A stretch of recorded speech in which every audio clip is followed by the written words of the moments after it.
Shalom, puji Tuhan. Pagi ini kita akan belajar perihal menjaga pikiran dan hati nurani kita. Pikiran dan hati nurani supaya benar dan kudus. Biasanya kita suka menjaga sesuatu yang di luar diri kita. Hari ini kita melihat ke dalam diri kita. Sumber. Kita berpikir itu yang mencelakakan. Tapi sekarang kita mesti belajar ada ini yang mencelakakan. Sumber hidup kita. Menjaga pikiran dan hati nurani manusia. Next. Kesehatan manusia seutuhnya terdiri dari kesehatan atau kekudusan roh kita, jiwa kita, dan tubuh kita. Jadi kalau mau sehat betul itu dijaga roh kita, jiwa kita, tubuh kita.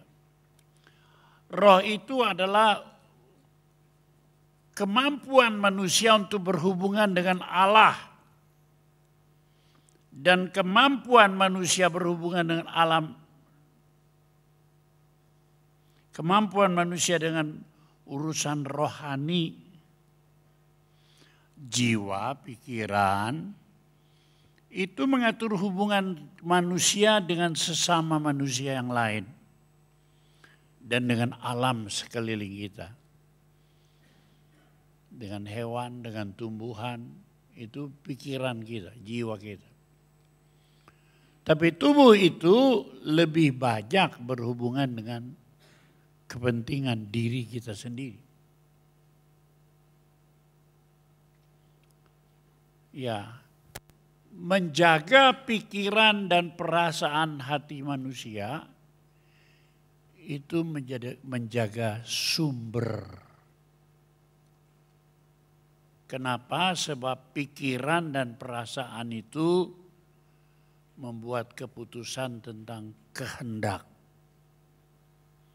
Saya hendak apa nih? Dan kemudian kehendak itu membuahkan tindakan.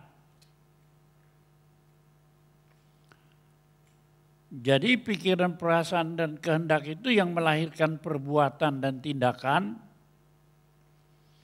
Hati kita nih, di sini perasaan kita yang paling dalam, itu sumber. Sebenarnya hidup itu yang dijaga itu bukan yang di luar, yang di dalam. Kita ngurusi yang di luar, masalah-masalah manusia, masalah bisnis, masalah seolah-olah hidup itu diatur dari yang di luar. Padahal hidup itu diatur oleh perkara yang di dalam ini. Terutama hati kita, perasaan hati kita. Sudahkah kita pernah mengontrol yang di dalam?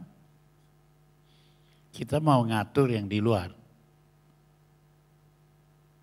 Ini orang-orang yang dangkal, tidak punya kerohanian yang baik. Cuma mikir yang di luar. Orang-orang yang memikir perkara yang di dalam, memikirkan perkara yang di atas roh, hati, ini menentukan. Itu sebabnya hati itu sumber dari segala hidup kita itu mesti dijaga. Hati kita, perasaan kita. Bukan yang di luar aja yang dijaga, minyak naik, lombok naik, daging naik, ayam naik. Itu sia-sia akan mati di kubur.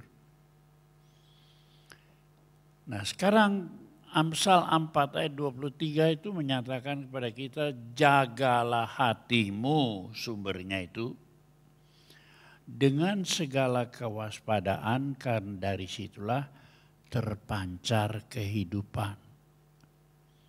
Mau hidup beruntung, mau hidup diberkati, dari situ. Tapi kalau hatimu tidak dijaga, pikiran perasaanmu tidak jaga, mati juga dari situ.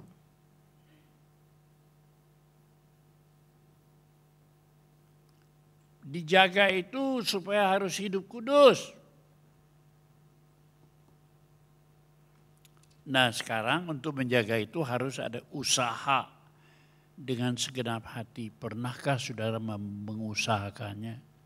Pendeta sampai mulutnya berbusa, selalu rajin membaca Alkitab, rajin berdoa.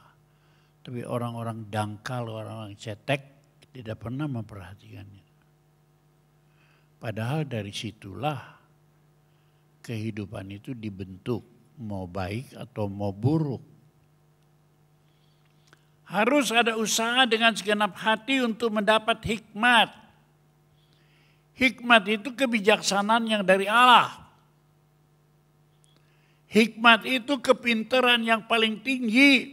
Bukan pengetahuan dunia, bukan. 2 tambah 2 sama 4 itu perlu. Tetapi kalau hikmat, Amsal 1 ayat 7, hikmat itu dari Allah.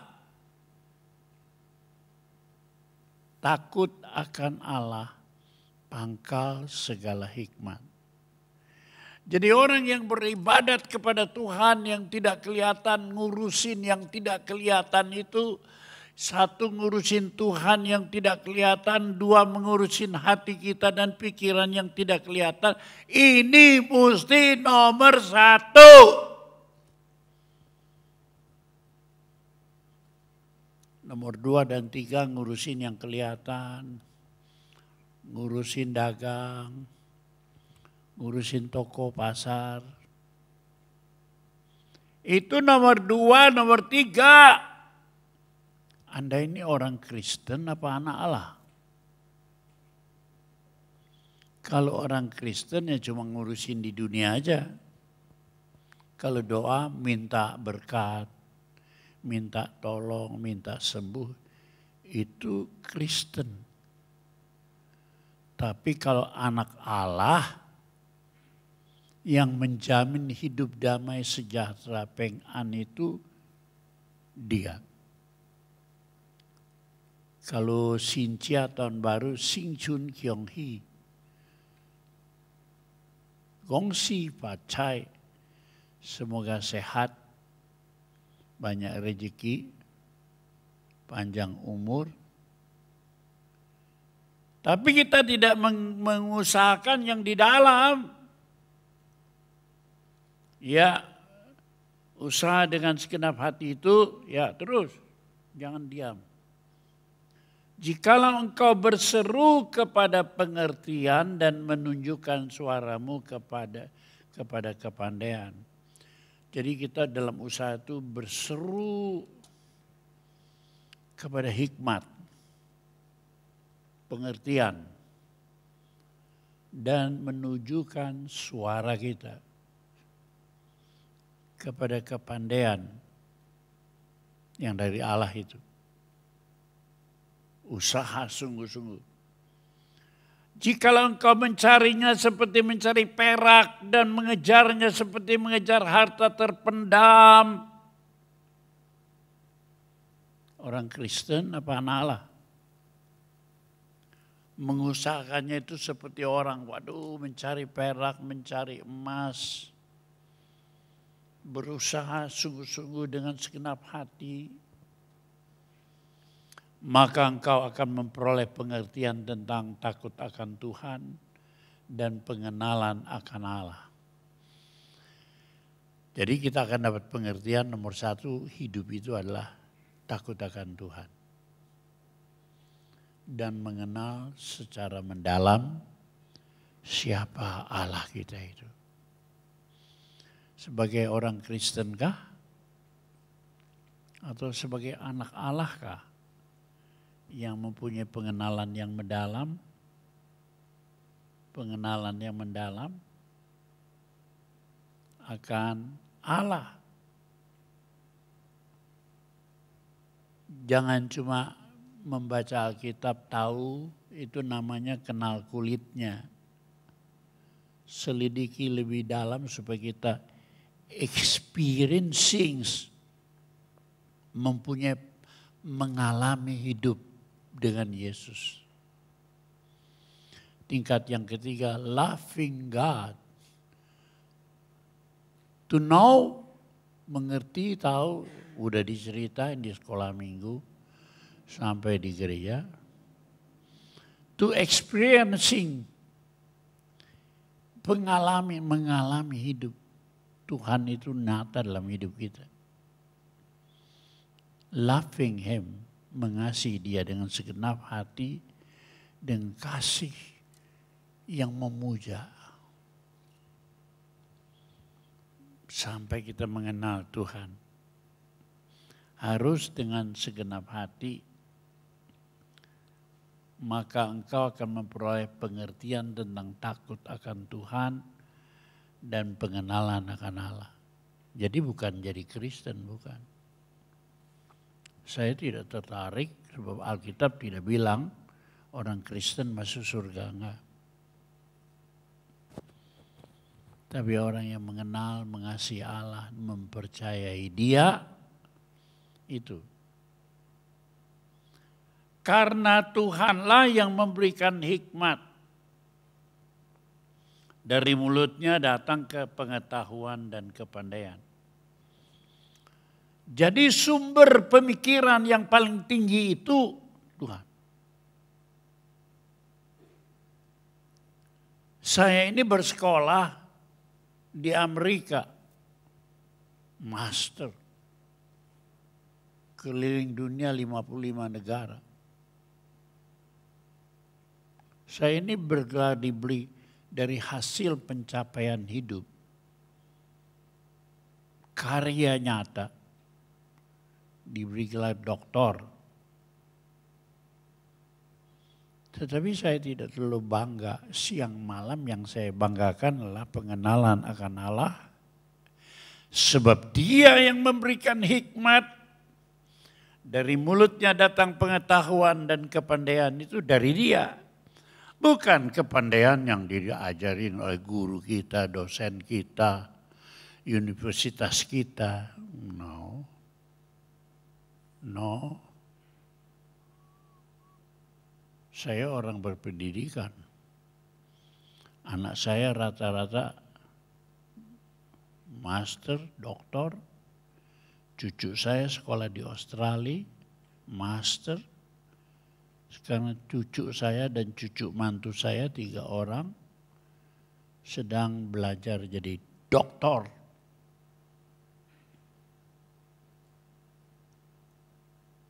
Di Inggris. Cucu saya yang lain di London sekarang, yang lain di Singapura. Tapi bukan itu. Karena Tuhanlah yang memberikan hikmat dari mulut atau dari firman Tuhan. Mulut Tuhan, firman Tuhan. Datanglah pengetahuan dan kepandaian yang tertinggi itu.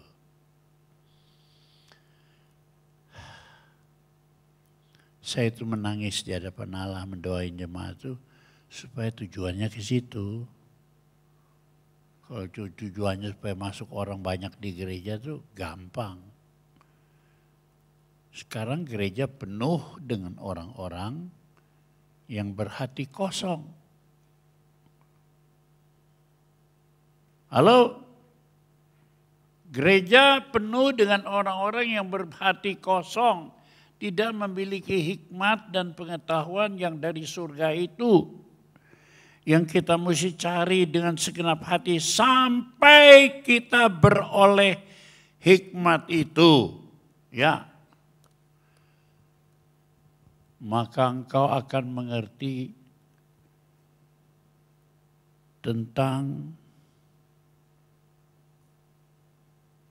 kebenaran, keadilan, dan kejujuran. Saudara mau sukses dalam dunia ini, mesti ngerti itu. Bukan kebenaran, kejujuran yang diajarkan oleh DPR Republik Indonesia, dosen Universitas Indonesia Gajah Mada. Tapi kebenaran, keadilan, dan kejujuran, bahkan setiap jalan yang baik.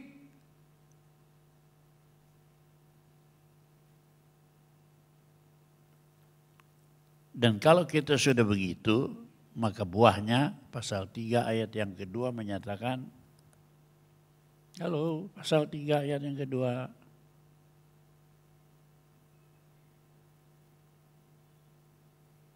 Karena panjang umur, lanjut usia, damai sejahtera akan ditambahkannya kepadamu. Kalau Sinjia tahun baru Tionghoa Imlek dan Sinjun Kyonghi Gongsi Pacai, supaya apa? Supaya sehat, panjang umur, ya, banyak rezeki, damai sejahtera. Ini tujuannya. Tapi kita cuma ngomong aja. Kita tidak tahu bagaimana cara untuk mendapatkan itu. Padahal caranya minta hikmat dari Tuhan, mengerti kebenaran, kejujuran, keadilan, sampai kita ini memperoleh umur panjang, damai sejahtera, sehat sempurna, berkat melimpah. Dari situ. Siapa yang berpikir saudara damai sejahtera, saudara kaya berlimpah-limpah dari dunia ini, dalam nama Yesus, bertobat engkau. Ini orang-orang sial. Dunia tidak bisa memberikan damai sejahtera. Dunia tidak bisa memberikan panjang umur, sebab panjang umur ada di dalam tangan kanannya. Ya, harta berlimpah-limpah dalam tangan kirinya Tuhan, bukan usahamu. Nah, itu sebabnya panjang umur, lanjut usia, damai sejahtera, peng'an akan ditambahkan padamu. Nah, hikmat inilah yang memberi bimbingan kepada kita agar pikiran dan perasaan kita itu berpusat kepada Allah yang menciptakan langit dan bumi. Allah yang tidak kelihatan itu kita sekarang mengerti dari Injil Yohanes pasal 1. Siapa Allah kita? Pada mulanya adalah firman, suara Allah, firman Allah. Firman itu bersama-sama dengan Allah dan firman itu Allah. Pada mulanya adalah kalam Allah, firman Allah, suara Allah. Kalau terdengar itu, itulah Allah. Saudara mendengar karena dari suara Julius Ishak. Itulah Julius Ishak. Ya. Dan ayat 3 dikatakan, segala sesuatu dijadikan oleh Dia. Siapa Dia itu? Tanpa Dia tidak ada segala sesuatu yang telah dijadikan dari segala yang telah dijadikan. Siapa Dia yang menciptakan alam semesta? Ya, firman yang bersama-sama dengan Allah, dan firman itu Allah. Dia yang menciptakan langit, bumi, alam semesta, menciptakan manusia, memberi engkau nafas di tenunnya dirimu di dalam kandungan ibumu. Oh, luar biasa pekerjaan Tuhan. Telingamu pun dikasih Dia minyak urap telinga, supaya kalau ada binatang-binatang yang masuk dalam telinga tidak bisa terus masuk. Kecantol di minyak urap telinga, kecantol di minyak urap hidung. Ini jangan marah-marah kalau lihat upil gede. Itu perlindungan dari Tuhan. Teman saya telinganya pakai terus buat bisnis dagang. Halo. Orang besar punya perusahaan di Indonesia juga di Australia. Halo. Terus telinganya di dalam timbul kanker.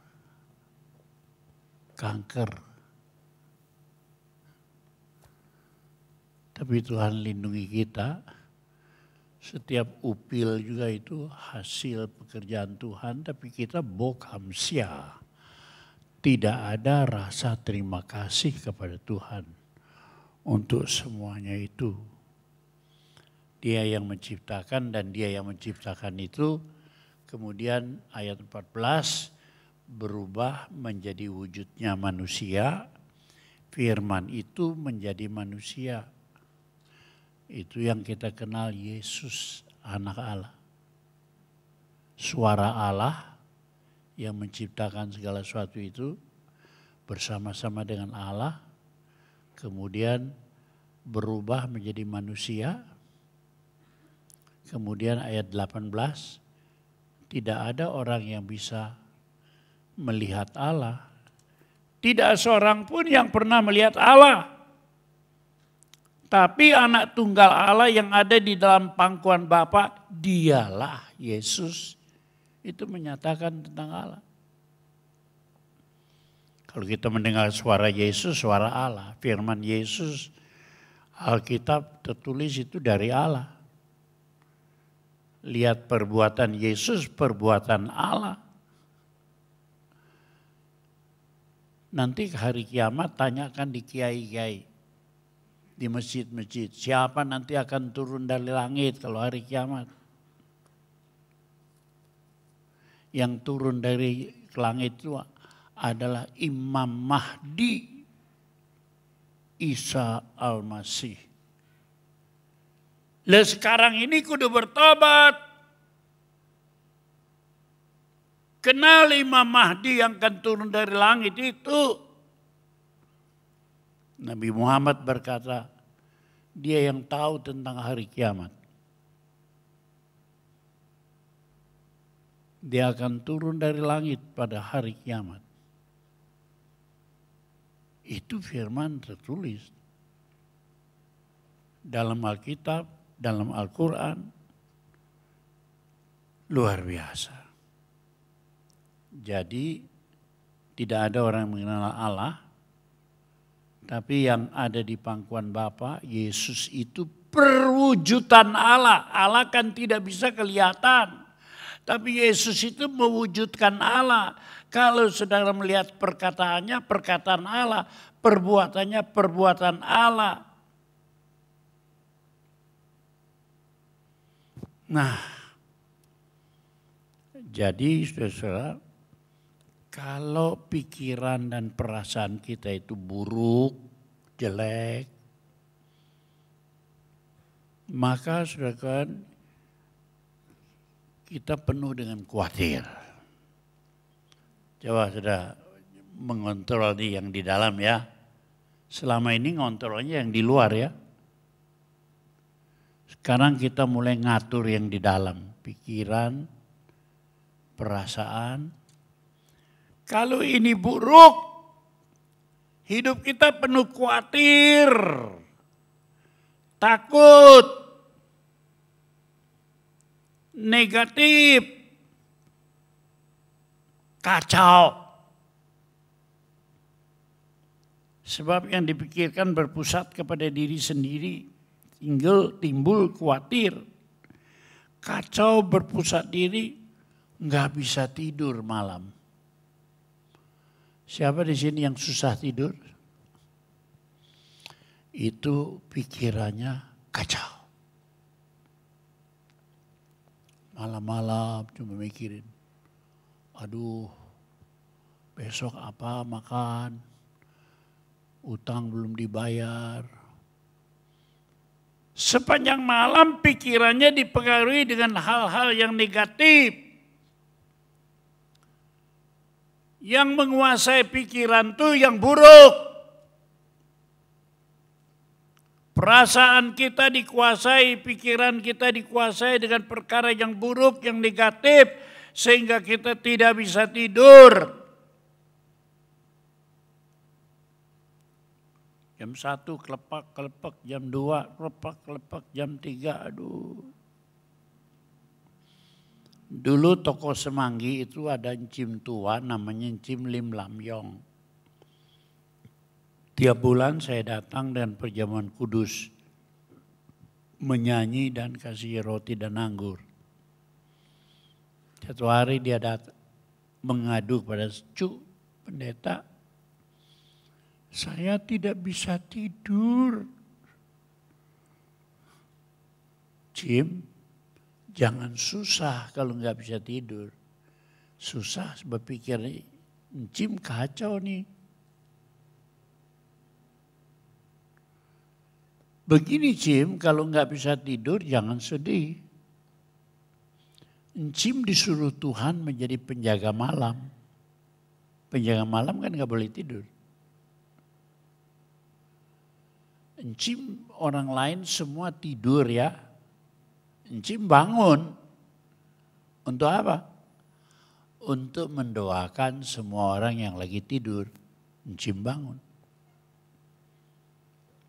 Karena itu Encim doakan gereja Betel, pendeta Julius, pengerja-pengerja paduan suara, tim besuk itu didoakan, dilindungi dengan kuasa Allah.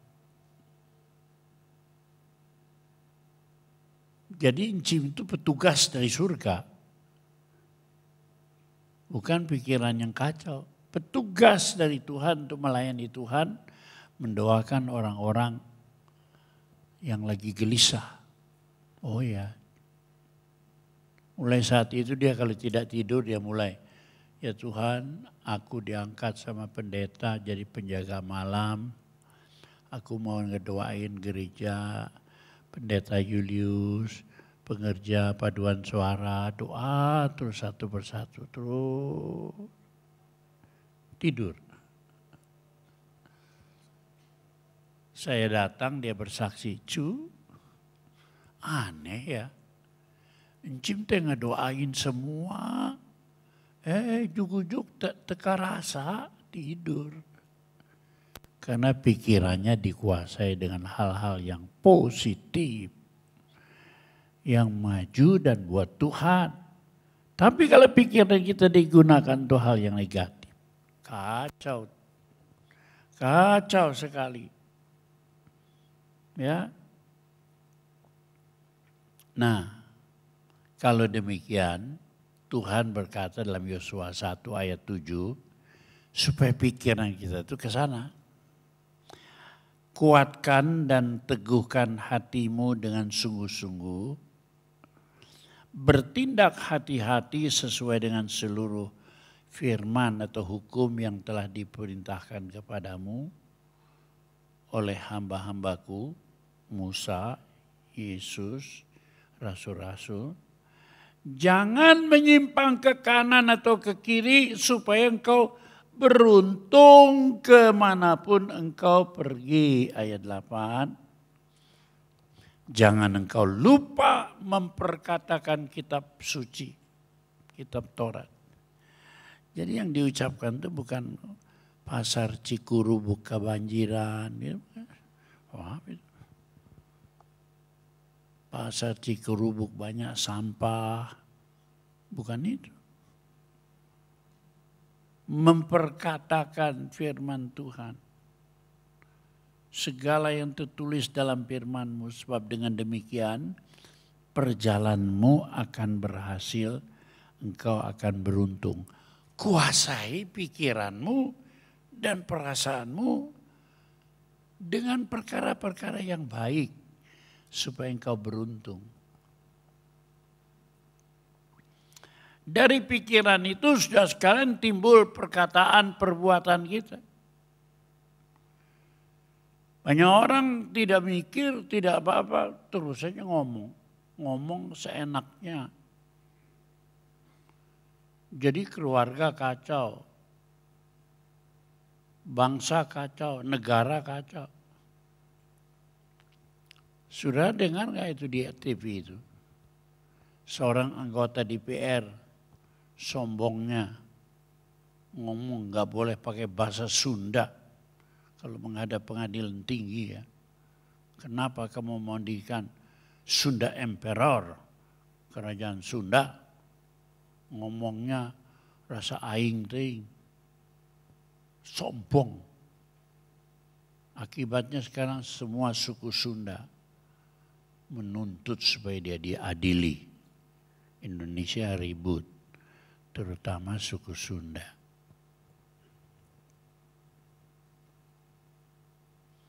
Ada lagi Edi namanya.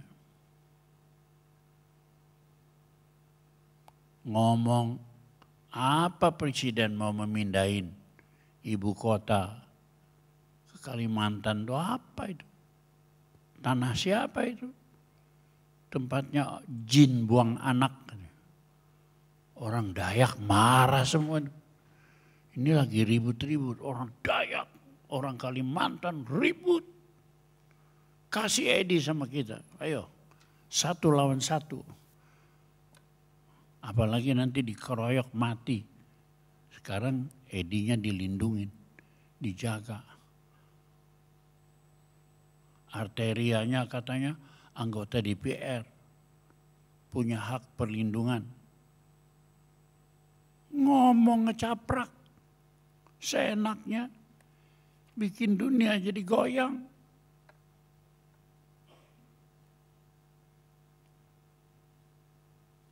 Omong ini mengakibatkan banyak sekali hal yang buruk.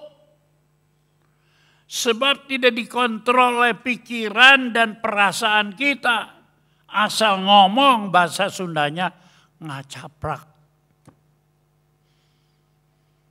Ini yang menyebabkan manusia sial hidupnya. Tidak beruntung. Ini yang menyebabkan keluarga rumah tangga pecah. Akibat itu sudah sekalian. Jadi kita jangan menyimpang kiri ke kanan, tapi lebih lagi disimpulkan dalam Yeremia 17 ayat 5 dikatakan, terkutuklah orang yang mengandalkan manusia, pikirannya sendiri, yang mengandalkan kekuatannya sendiri, hatinya jauh dari Allah, ngomong seenaknya saja, itu orang jauh dari Allah. Pikiran dan perasaannya tidak dikontrol, terkutuk, sial, suwe.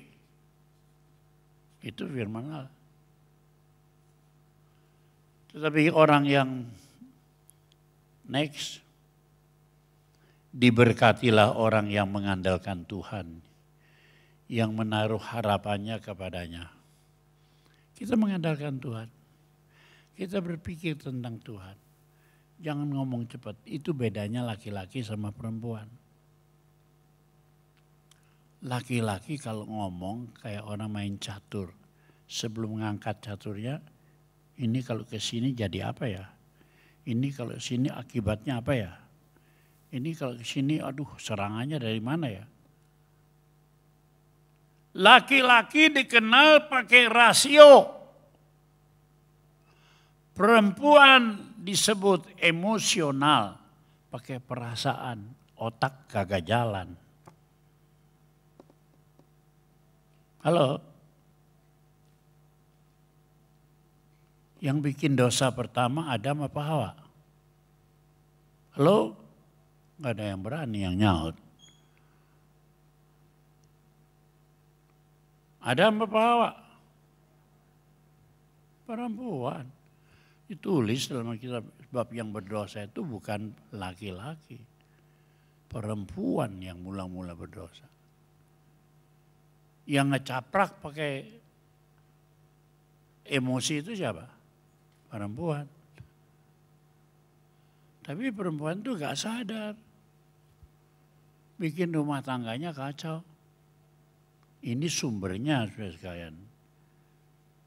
Nah, diberkatilah orang yang mengandalkan Tuhan.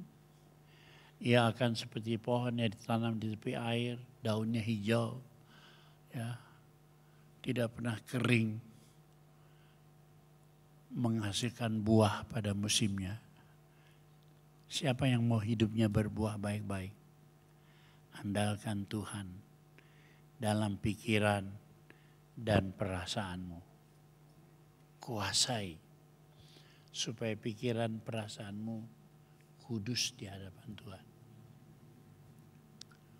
Mulai sekarang jangan lihat keluar ya, lihat ke dalam. Ini sumbernya kecelakaan, sumber bencana di sini. Jangan lihat yang di luar. Lihat di dalam kita. Jadi Tuhan itu mau pikiran perasaan kita tuh sehat ya. Pikiran dan perasaan itu kita harus sehat. Sebab kalau tidak sehat, sial. Dan pikiran perasaan tumbuh dewasa. Caranya dengan jaga. Jadi kita sekarang biasa ngurusin yang di luar aja. Sekarang kita ngurusin yang di dalam. Ngurusin diri sendiri. Intinya pikiran perasaan itu diurusin. Jangan biarkan hal-hal yang negatif mempengaruhi pikiran dan perasaan. Dengan berfokus kepada Tuhan. Jadi yang jelek, yang bikin tidak bisa tidur, jangan dipikirin terus. Saya juga sama seperti saudara. Pikirannya jelek itu menguasai kita pada waktu mau tidur. Jadi saya punya ilmu begini. Siapkan buku catatan di sebelah meja. Pas di sebelah tempat tidur pulpen. Nggak bisa tidur, kenapa? Ya urusin mau nilpun Anu besok, tulis. Besok telepon si Andi.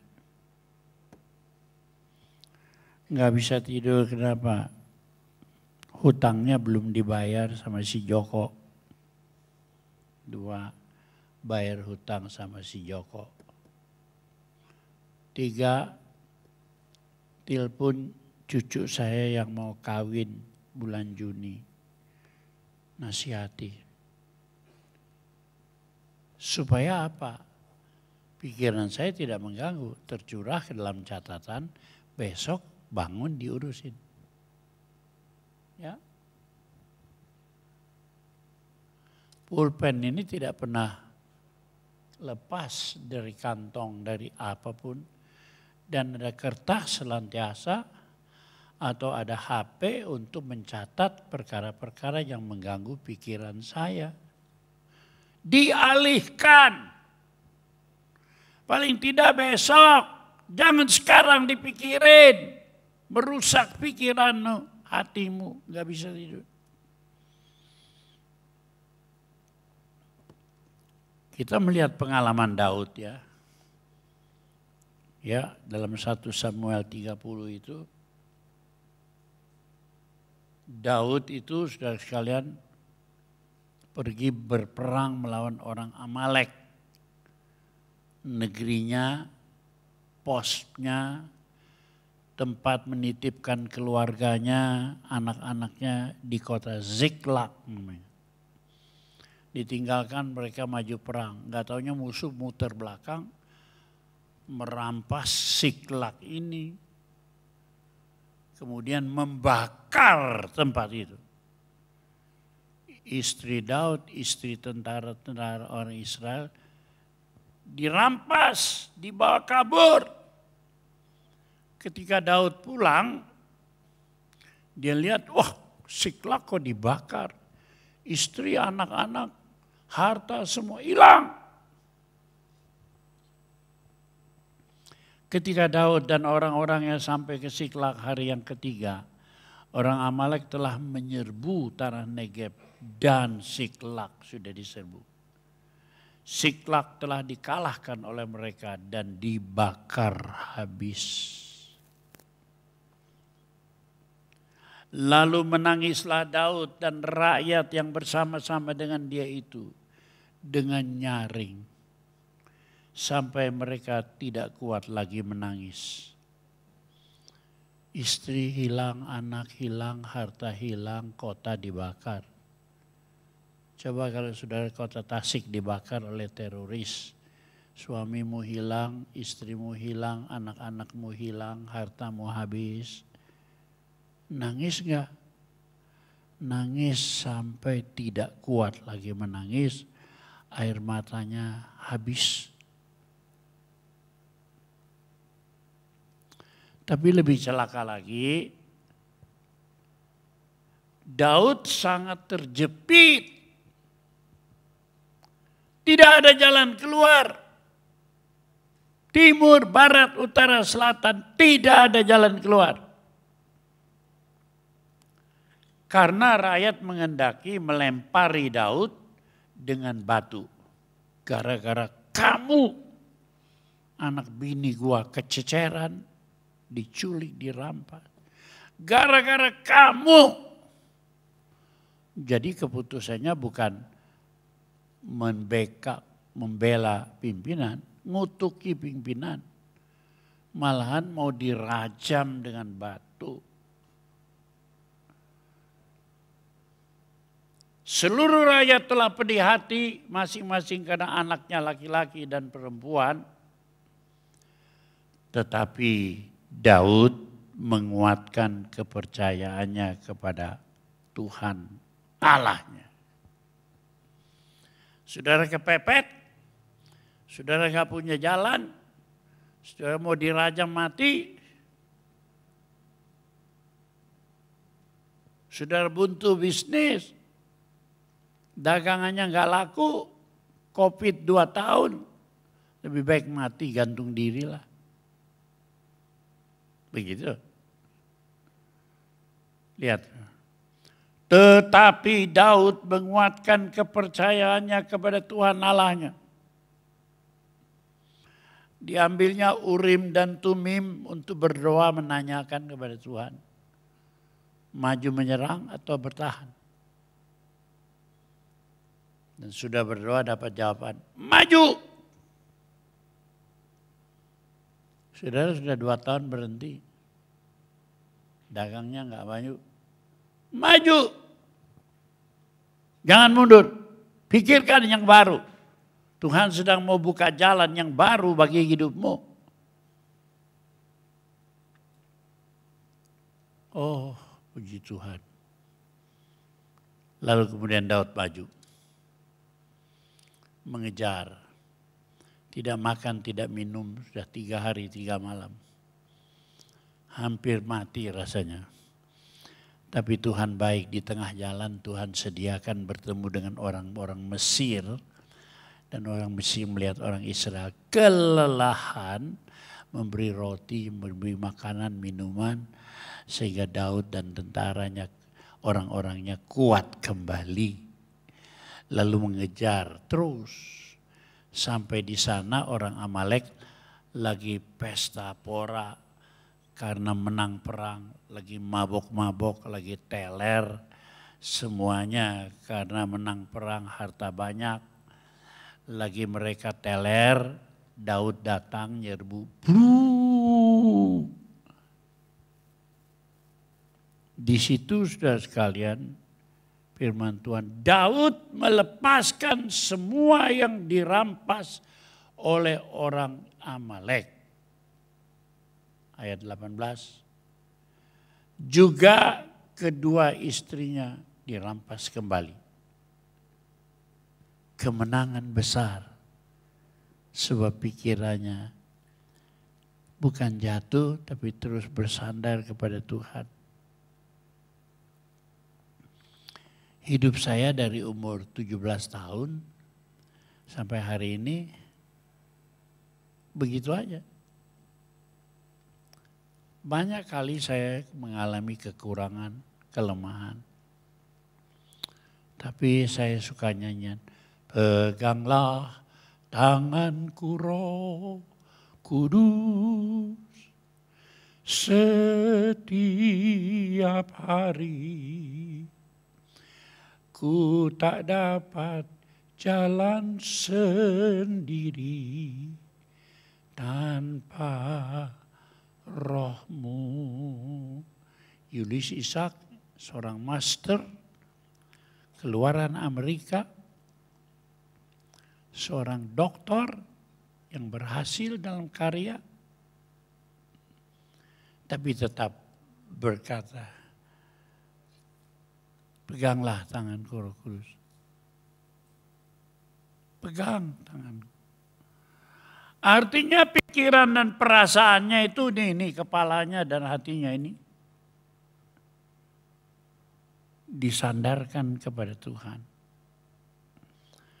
Dan itu sebabnya sampai hari ini saya 83 tahun tetap berdiri. Orang lain mah kemana 83? Saya juga diingati Tuhan, kakinya lemah. Saya bersyukur supaya saya sadar bahwa kekuatanku ada pada Tuhan, bukan pada diriku. Sehingga aku bergantung siang dan malam kepadanya. Umumnya manusia lari kalau menghadapi masalah. Yang kedua itu sikap hati siap sedia menghadapi tantangan. Siap menghadapi masalah besar bersama Tuhan. Melatih iman kita jadi sehat, kuat. Dan iman kita menjadi dewasa dan perkasa. Coba saudara baca kitab Keluaran. Bangsa Israel dipanggil Tuhan untuk menuju negeri Kanaan. Kalau ke sebelah barat, itu perjalanannya dari Israel, dari Mesir menuju ke Israel itu seminggu sampai. Tapi Tuhan tidak mau, sebab nanti kalau sampai di Israel ketemu bangsa Kanaan, dibunuh habis, sebab belum kuat. Karena itu Tuhan suruh lewat sebelah timur. Lewat sebelah timur ini menyeberang sungai Yordan, ketemu bangsa Moab. Ya, bertemu bangsa-bangsa, perang. Perjalanannya 40 tahun lamanya bangsa Israel padang gurun itu 40 tahun. Kalau di sini cuma seminggu. Tapi sesudah sampai seminggu karena belum dilatih, sampai di sana diterkam habis binasa. Di sini suruh perang. 40 tahun lamanya supaya kuat, supaya dewasa, supaya perkasa. Dan kalau nanti masuk Kanaan, ketemu orang-orang Kanaan yang badannya tinggi besar seperti raksasa-raksasa. Mereka sudah tabah, sudah berani sebab menghadapi hal-hal yang besar. Banyak orang maunya cuma menghadapi yang enteng.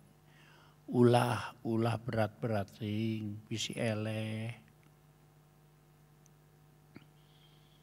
Tapi Tuhan mau supaya kita melatih diri kita menjadi kuat dan perkasa. Ya, menghadapi pergumulan yang besar supaya melatih iman kita besar, tubuh kita besar, jiwa kita kuat, sehat. Nanti kalau masuk kita berani perang menghadapi masalah.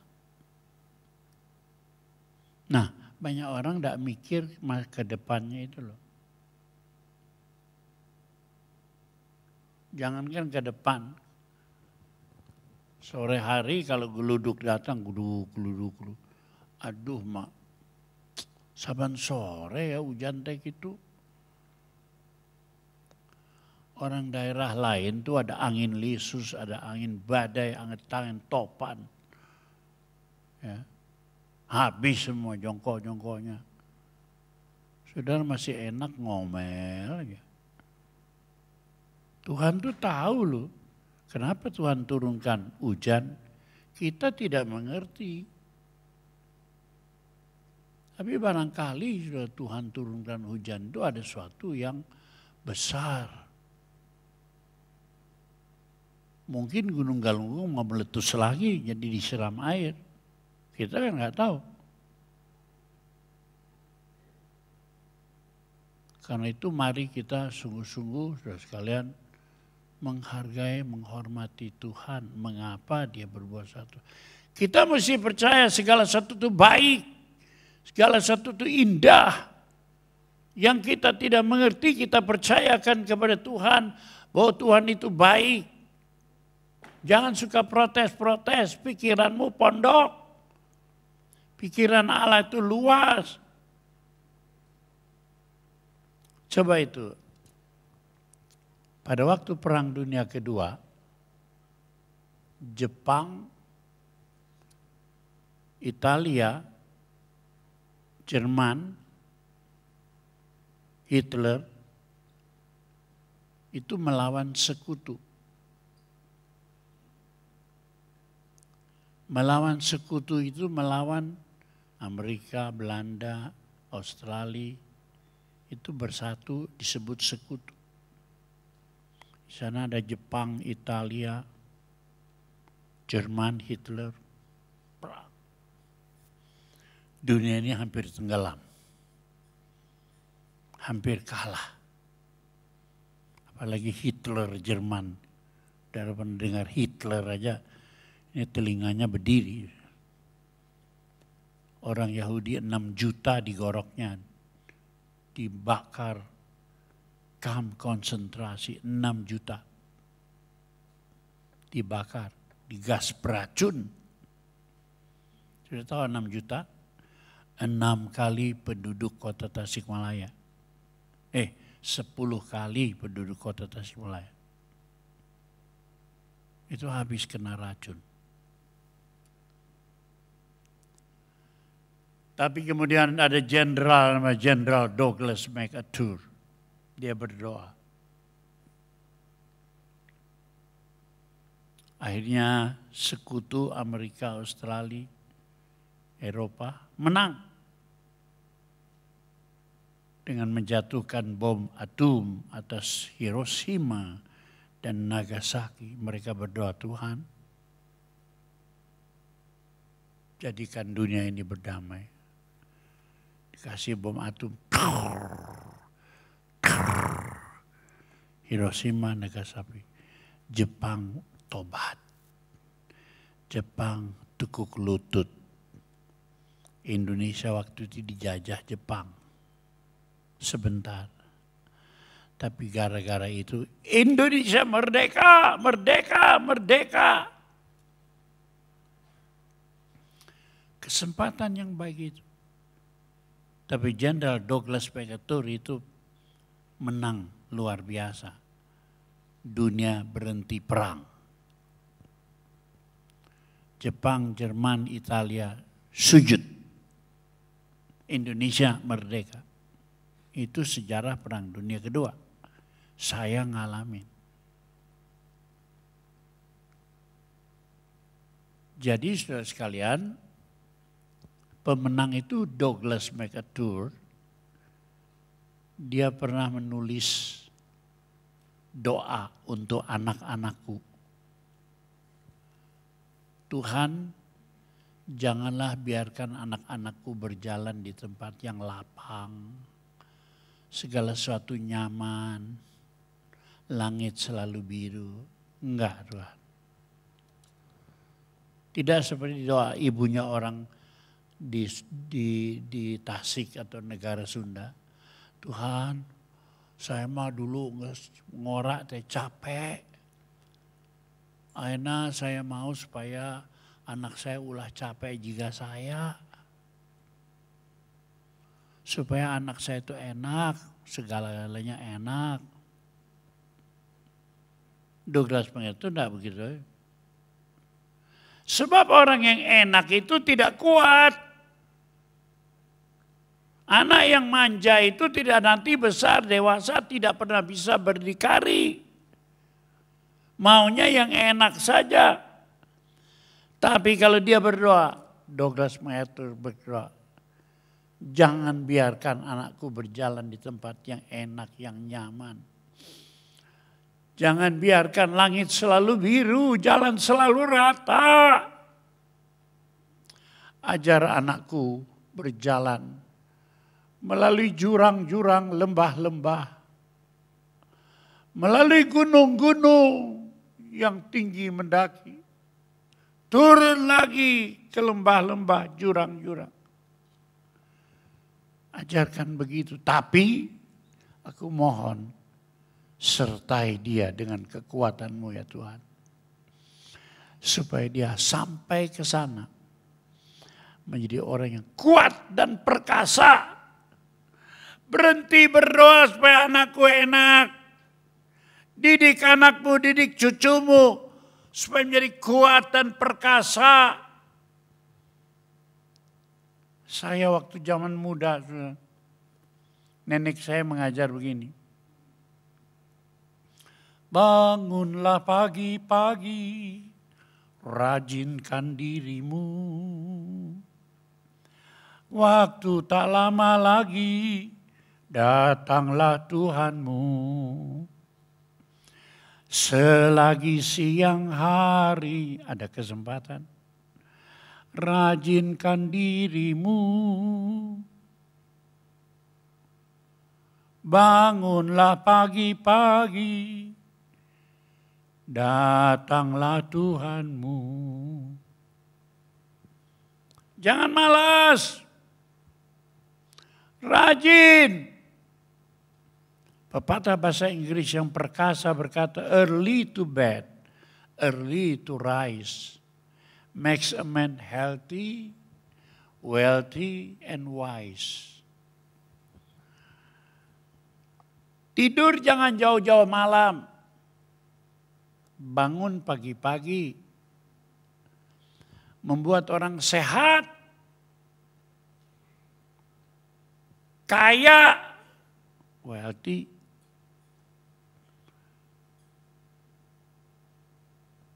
Healthy, wealthy, and wise. Bijaksana pikirannya. Pikirannya dewasa. Pepatah Inggris yang lain mengatakan the early bird catches worm. Burung yang bangun pagi-pagi menangkap banyak cacing untuk makanannya. Kalau sudah siang, cacing-cacing masuk kembali ke dalam tanah. Si burung kelaparan, gak punya makan. Orang-orang yang bangun pemalasan, terutama orang muda, kalau kaum waktu muda sudah malas-malas, kau tidak mendapat makanan, rezeki jauh daripadamu. Makanya saya bersyukur nenek saya, bangunlah pagi-pagi, rajinkan dirimu. Tentara Jepang waktu itu juga jam 5 pagi menggedor setiap pintu rumah orang. Bangun, bangun. Jepang tidak mengizinkan orang-orang bermalas-malas. Jepang menyanyi pagi-pagi pukul 5. Bangun, bangun, hari sudah siang, matahari takkan menantikan engkau. Lihat, lihat, sinarnya menyerbu, membangunkan anak-anak malas. Terus pintu digedor. Bangun, bangun, bangun, bangun. Bangun anak malas. Tapi itu semua baik. Hari ini saya bersyukur pada Tuhan, aku punya pengalaman. Zaman belum ada peperangan, zaman peperangan dengan Jepang, zaman peperangan dengan Amerika, zaman peperangan ya dunia, kemerdekaan Indonesia, merah putih, pengalaman hidup itu yang membuat saya dewasa hari ini, bukan jadi kanak-kanak, tapi menjadi orang yang dewasa, menuntun, memberi, mengajar, membagi berkat Allah. Nah, kita lihat itu Daud, saudara sekalian, ditantang oleh perkara yang besar. Biasanya manusia menghadapi perkara yang besar lari, bersembunyi. Ayo saudara, ada masalah lari atau menghadapi? Kalau ada 190 lari. Yang 10 atau 5 berani menghadapi masalah. Daud begitu. Musuhnya Goliat tingginya hampir 3 meter. Tuh. Siap sedia menghadapi tantangan. Siap sedia menghadapi masalah besar bersama Tuhan. Melatih iman kita jadi sehat dan kuat. Dan melatih iman kita menjadi dewasa dan perkasa. Ini. Jadi kalau ada tantangan yang besar, jangan jadi anak malas ya. Jangan jadi anak mami. Saya beruntung. Tamat SMP saya dilempar sendiri di Pulau Jawa ini. Papa antarkan saya cuma sampai di Malang. Sudah itu tinggal pergi ke Kalimantan. Saya di kota Malang sendirian, gak ada keluarga, in the coast. Saya bersyukur pada Tuhan. Saya dibiarkan menghadapi tantangan yang besar. 1 Samuel pasal 17 ayat 11, bangsa Israel, raja semua, tentara semua, gemetar ketakutan. Ya. Cemas hati mereka, sangat ketakutan. Tapi ayat 32, di situ dikatakan, berkatalah Daud kepada Saul raja, jangan seorang pun menjadi tawar hati. Hambamu ini akan pergi melawan orang Filistin itu. Filistin kita barangkali bisnis kita yang hancur. Penyakit yang melanda. COVID yang mengancam. Dengar, jangan takut. Kita harus melawannya dan menang. Yaitu sebabnya saudara sekalian, Daud tidak berdiam diri. Ya. Senjatanya sederhana. Goliat bawa pedang, tombak, lembing, tameng yang besar. Daud tidak punya apa-apa.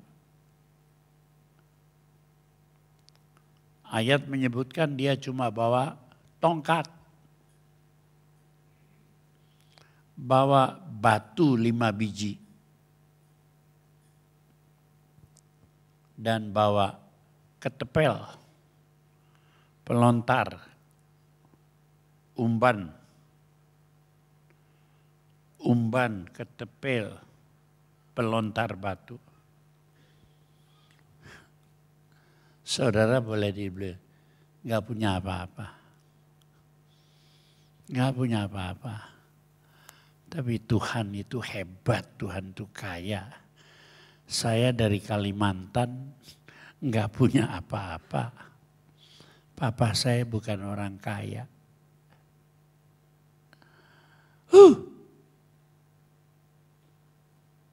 Tapi sekalian, meskipun perlengkapannya sangat minim, sederhana, tapi imannya tertuju kepada Tuhan.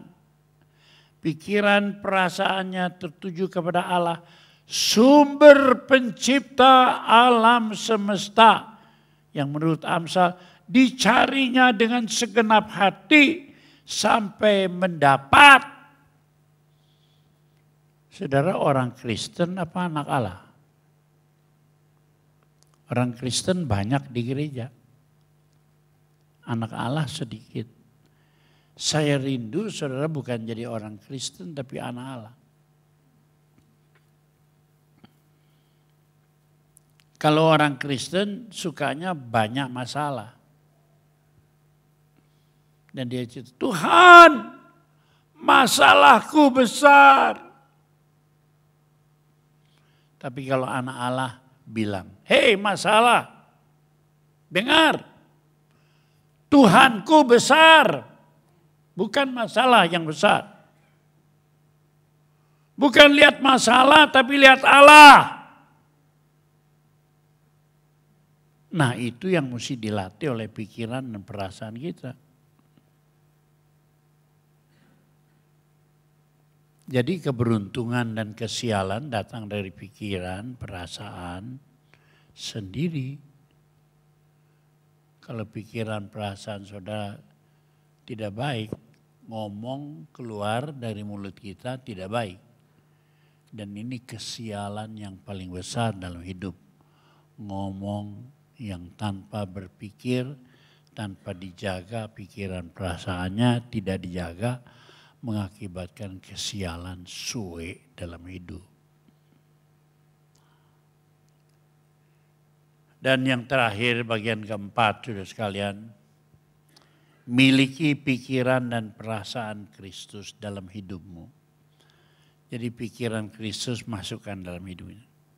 Yesus berpikir begini, aku juga mau pikir begini. Filipi 2 ayat 5. Hendaklah kamu dalam hidupmu bersama-sama menaruh pikiran dan perasaan yang terdapat juga di dalam Kristus Yesus. Aduh, kapan kita bisa begitu? Kalau kita cuma mikiri dagang, ngerentenkan duit. Kapan? Mikiri cukurubuk harga ayam, harga minyak goreng, kekulutuk, gomel. Minyak goreng saya belinya tuh 20.000, sekarang disuruh jual 11.000. Kumaha pemerintah teh? Aduh. Bukan mikir begitu, tapi miliki pikiran dan perasaan yang ada dalam Kristus. Gimana pikiran perasaannya dalam Kristus? Mulai ayat 6 sampai 8, coba kita baca. Ini pikiran Kristus. Walaupun dalam rupa Allah tidak menganggap kesetaraan dengan Allah sebagai milik yang harus dipertahankan. Siapa yang punya milik, punya harta, punya gengsi, punya pakat, itu yang ditonjolkan? Nggak bisa. Tinggalkan semua itu. Kosongkan dirimu, artinya jangan membanggakan perkara itu. Ya. Seperti Yesus rela Allah menjadi manusia, turun jalan-jalan di bumi. Ketika astronot Amerika berhasil mendarat di bulan, wartawan bilang, hebat kamu bisa mendarat di bulan.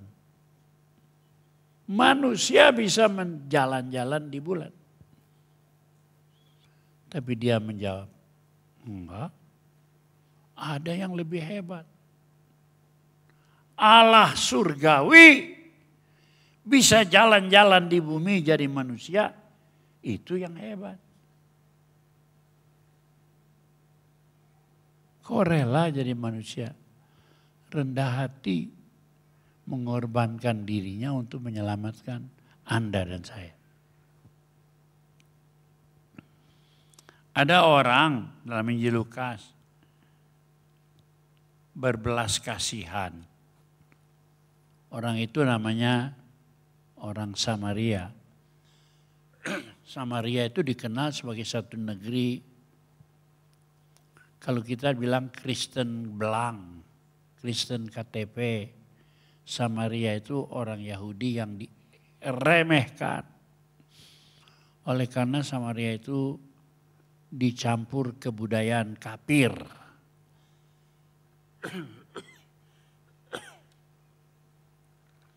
Jadi dianggap negeri kafir.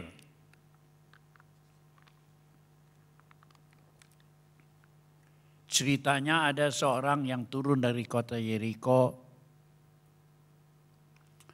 berjalan, dirampok,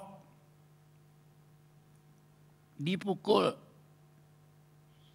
dirampas hartanya, terkapar di pinggir jalan.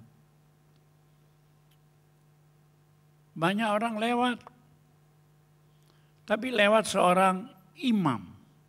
Imam itu kalau zaman sekarang pendeta. Leos, tidak peduli. Mungkin dia berpikir, gua kalau nolong orang ini, kerja gua terhambat. Biaya banyak. Jadi dia pura-pura gak tahu, lewat. Shhh. Itu imam, pendeta. Kemudian lewat lagi seorang Lewi. Lewi itu apa? Pengerja-pengerja Tuhan, pendeta pembantu, pendeta muda, dan pengerja-pengerja. Itu orang Lewi yang membantu imam. Dia juga berpikir sama, pergilah dia. Enggak punya hati yang berbelas kasihan. Egois. Pendetanya, pengerjanya, majelisnya, Leos. Tapi tiba-tiba ada seorang Samaria, orang yang dianggap jelek itu loh.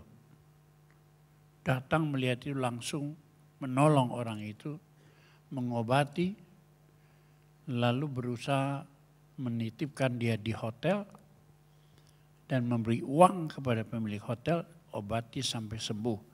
Berapa kekurangannya aku akan bayar. Tuhan Yesus bertanya, siapa yang hebat? Pendeta itu. Pengerja itu? Imam orang Lewi? Enggak, orang Samaria itu. Perbuatlah seperti dia. Perbuatlah seperti orang Samaria itu. Punya kepekaan mikirin orang. Tapi lebih daripada orang Samaria itu, kita baca pasal 9 ayat yang ke-36. Halo? Matius 9 ayat 36.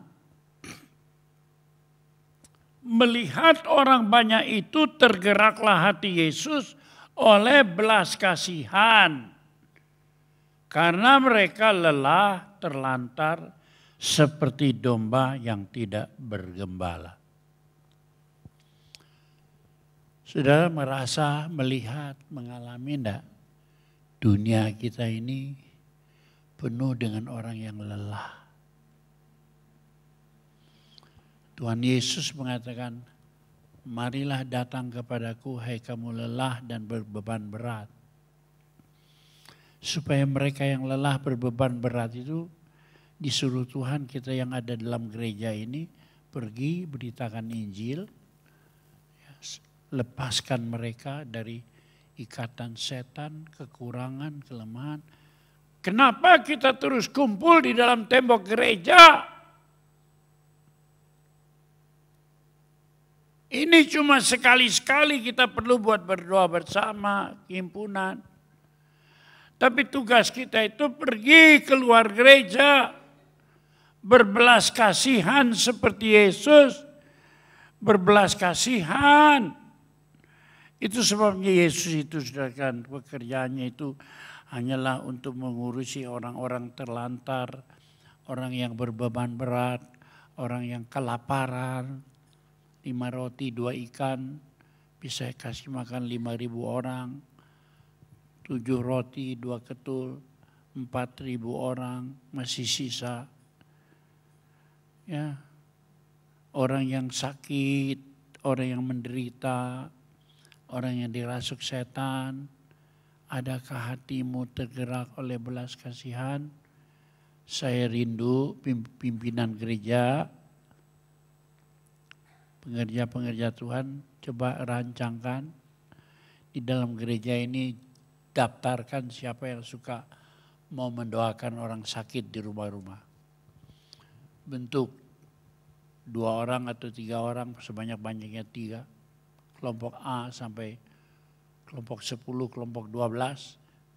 Tugasnya mendoakan orang sakit saja. Itu akan menggetarkan kota Tasikmalaya. Kenapa kita nganggur, nggak buat apa-apa di dalam gereja ini? Tugasmu banyak. Saya tunggu dalam 1 bulan. Bulan Maret pertengahan sudah ada kelompok-kelompok doa itu. Saya belum bilang kelompok penginjilan, enggak. Saya masih menunggu seorang pendeta pembantu yang baru, yang akan dilantik untuk membagi-bagi orang yang menginjil. Tapi sekarang mendoakan saja. Kalau anak bupati kita, anak wali kota kita sakit, pakai dasi 2 orang. Pak, kami diutus Tuhan melalui gereja Bethel untuk mendoakan anak Bapak. Nggak ada orang menolak kita kalau mendoakan. Kalau bersaksi itu banyak orang menolak. Tapi mendoakan tidak. Kita harus tergerak hati oleh belas kasihan. Dan kalau kita demikian, saudara sekalian, tergerak hati oleh belas kasihan itu karena Roh Kudus di dalam Yesus, bukan ke orang Kristen. Roh Allah di dalam dia dan dia menyuruh Aba, ya Bapa. Dan kalau Roh Kudus ada di dalam kita, kita bukan orang Kristen tapi kita anak Allah. Kita bisa melakukan itu karena kita tergerak hati oleh belas kasihan. Dan saya minta jemaat semua mulai membaca Kisah Para Rasul. Dari awal sampai akhir. Di sana tentang demonstrasi kuasa Roh Kudus.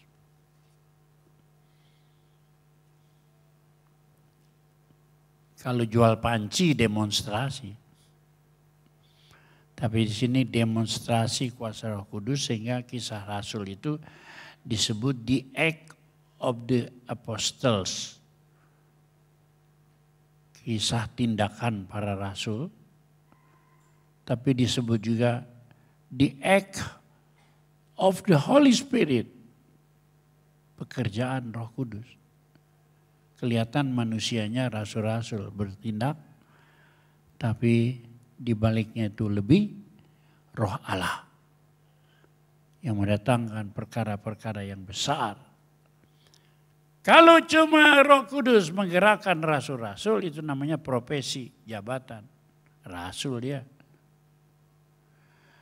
Tapi kalau Roh Kudus bekerja dalam hidup kita sehingga hatimu tergerak oleh belas kasihan, itulah pekerjaan the act of the Holy Spirit, tindakan Roh Kudus.